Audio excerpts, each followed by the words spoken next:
ہم تیرے ہی ہیں۔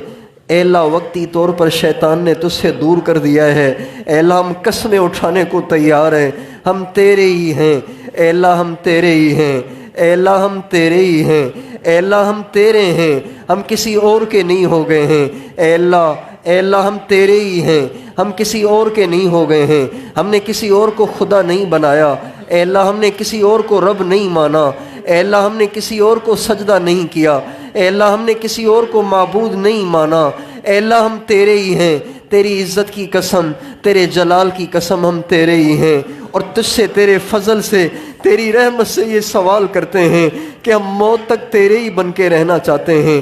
اے اللہ ہمیں اپنا بنا لے، اے اللہ ہمیں اپنا بنا لے، ہماری نگاہوں کو پاک کر دے، ہماری زبانوں کو پاک کر دے، ہماری شرمگاہوں کو پاک کر دے، ہمارے نوجوانوں کو پاک کر دے، ہماری بچیوں کو پاک کر دے، ہماری نسلوں کو پاک کر دے۔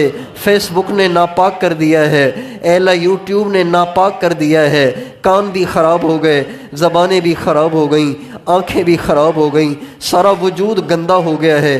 اے مالک الملک ساری امت مسلمہ کی نسل کو پاک کر دے، اے اللہ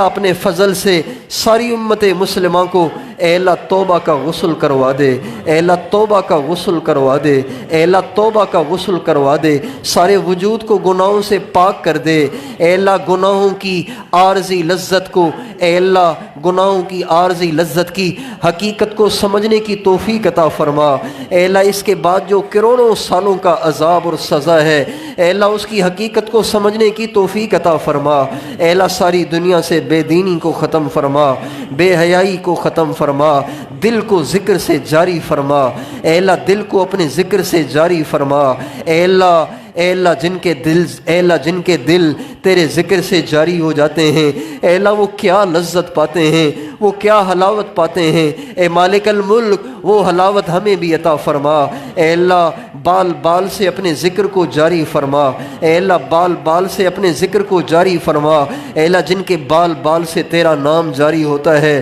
ان کی لذت کے کیا ٹھکانے، اے اللہ ان کی لذت کو دنیا میں نکال دیا جائے، اے اللہ دنیا میں وہ سما ہی نہیں سکتی، ساری دنیا کی پریشانیاں دور کرنے کے لیے وہ کافی ہے، اے مالک الملک ہم سب کو وہ لذت عطا فرما، اپنے نام کی حلاوت عطا فرما، نمازوں کی حقیقت عطا فرما، نمازوں کا خشوع خضوع عطا فرما، عورتوں کو دینداری کا شوق دے، عورتوں کو سادگی دے، رسم و رواج سے نفرت دے دے، اے اللہ ہماری شادیوں کو پاک فرما، ہماری شادیوں کو پاک فرما، اے اللہ ہماری شادیوں کو اپنی نافرمانیوں سے پاک فرما، اے اللہ عمومی طور پر شادی کو رواج دے دے، شادی کو آسان کر دے، شادیوں کو سستا کر دے، شادیوں کو آسان کر دے، اے اللہ آپس میں محبتوں کی فضا قائم فرما، اے اللہ طلحہ اور حیدر علی اور ان کے جوڑے کو دنیا کی خوشیاں عطا فرما، آخرت کی خوشیاں عطا فرما، اے اللہ حاجی یاسین صاحب اور بھائی غلام حسین کی بچیوں کو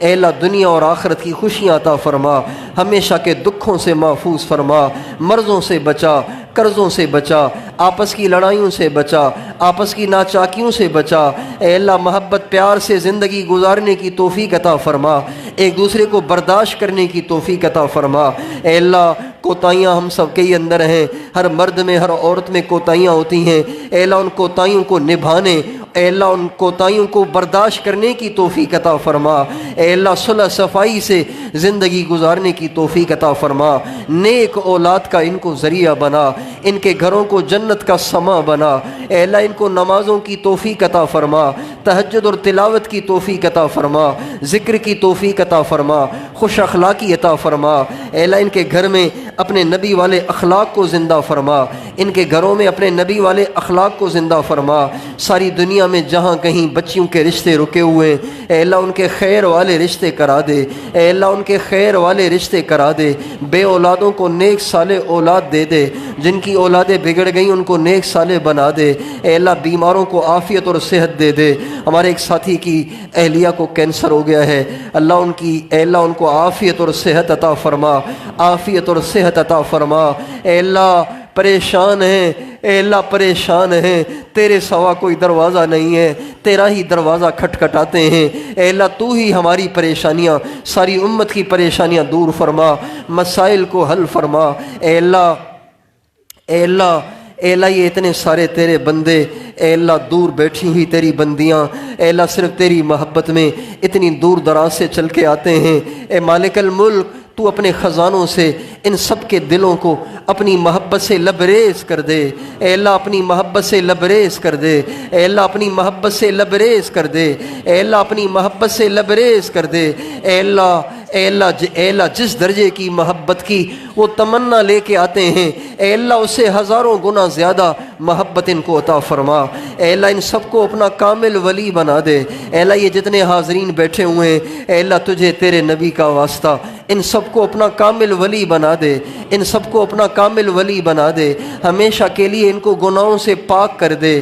اے اللہ ان کو پاک کر دے، ان کے علاقوں کو نافرمانیوں سے پاک کر دے، ان کے علاقوں کو گناہوں سے پاک فرما دے۔ اے اللہ ہم سب سے راضی ہو جا۔ اے اللہ اپنے ان پیارے مخلص بندوں کے طفیل، اے اللہ مجھ نکمے پہ بھی رحم فرما، کرم فرما۔ اے اللہ اپنی محبت ہم سب کو عطا فرما، اپنے محبوب کی سچی محبت عطا فرما۔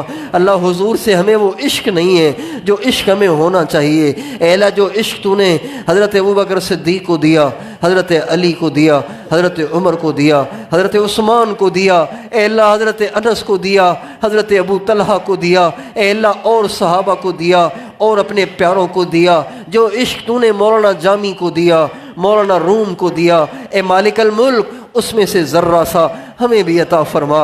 اے اللہ ہمیں بھی عطا فرما، ہمیں بھی عطا فرما۔ ہم نے اپنے بزرگوں کے بارے میں سنا ہے، جب وہ حضور کا نام سنتے تھے بے قرار ہو جاتے تھے، آنکھوں سے آنسو رواں دواں ہو جاتے تھے۔ اے اللہ ہماری یہ کیفیت کیوں نہیں ہے؟ اے مالک الملک ہمیں بھی اپنے نبی کا وہ عشق عطا فرما، وہ جذبہ عطا فرما، اے اللہ وہ جذبہ عطا فرما، وہ ولولہ عطا فرما، مدینے کے لیے تڑپیں۔ اے اللہ یہ کیفیت ہمیں عطا فرما، بقیع میں دفن ہونے کے لیے ہم تڑپتے رہیں، روتے رہیں، یہ کیفیت ہمیں عطا فرما۔ اے اللہ ہمارے مشائخ ساری زندگی بقیع میں دفن ہونے کے لیے تڑپتے رہے، تو نے ان کی تڑپ کو قبول کیا۔ اے اللہ مدینے کی مٹی میں جا کے دفن ہو گئے۔ اے مالک الملک ہم بھی مدینے کی مٹی کے متمنی ہیں، اے اللہ ہم بھی مدینے کی مٹی کے خواہش مند ہیں، ہم بھی اسی کے آرزو مند ہیں، اگرچہ ہمارے وہ کرتوت نہیں ہیں، لیکن اے مالک الملک اچھوں کو تو ہر کوئی نوازتا ہے۔ اے اللہ یہ تیری شان ہے کہ تو گندوں کو بھی نوازتا ہے۔ اے اللہ گندوں کو بھی نوازتا ہے، اے اللہ گندوں کو بھی نوازتا ہے۔ اے اللہ اس مخلص مجمع کے طفیل ہم سب کو آج نواز دے، اے اللہ ہم سب کو آج نواز دے، ہم سب کو قبول کر لے، اپنی محبت دے دے، گناہوں سے نجات دے دے، خیر کے کام میں استعمال فرما، شر کے کاموں سے ہماری حفاظت فرما، تمام فتنوں سے ہماری حفاظت فرما، ہمارے جمع ہونے کو اپنی رضا کا باعث بنا، اپنے محبوب کی رضا کا باعث بنا، ہمارے سارے اکابر مشائخ کی ارواح طیبہ کی خوشی کا باعث بنا، ہماری دعاؤں کو اپنے محبوب علیہ السلام کی دعاؤں کے طفیل قبول فرما۔ آمین۔ وصلی اللہ علی النبی الکریم وعلی آلہ وصحبہ اجمعین برحمتک یا ارحم الراحمین۔